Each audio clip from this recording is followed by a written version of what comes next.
அக்னி காரியமான உபாசனம் பண்ணணும். நல்ல தீர்க்க சக்தனா இருந்தா அவர் திரேதாக்னி உபாசனம் பண்ணலாம்.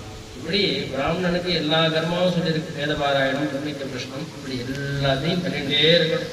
நித்தியப்படி காலையில சூரியன் உதயத்துக்கு முன்னாடி ஸ்நானம் பண்ணி அர்க்கியம் கொடுத்து 1008 காயத்ரி பெரியவாள்லாம் பண்ணிட்டு இருந்தான். இப்போ அதெல்லாம் ரொம்ப குறைஞ்சி போச்சு. சூரிய உதயத்துக்கு முன்னாடி ஸ்நானம் பண்ணாலே நமக்கு ஆரோக்கியம் உண்டாகும் அப்படின்னு சாஸ்திரம் சொல்லிட்டாங்க.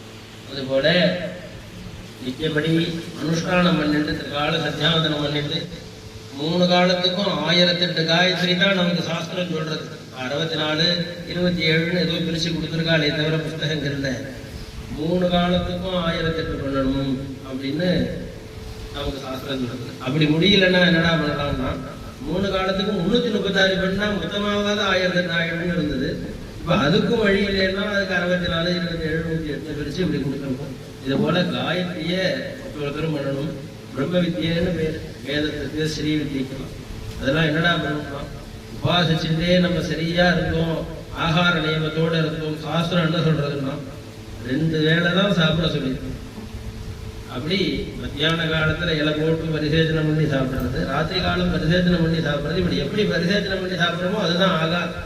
அப்படியே 2 காலம் தான் சாஸ்திரம் சாப்பிட சொல்லியிருக்கு. காலத்தாலெல்லாம் ஏதோ லகுவா எடுத்துக்கணும். சாயந்தர காலத்துல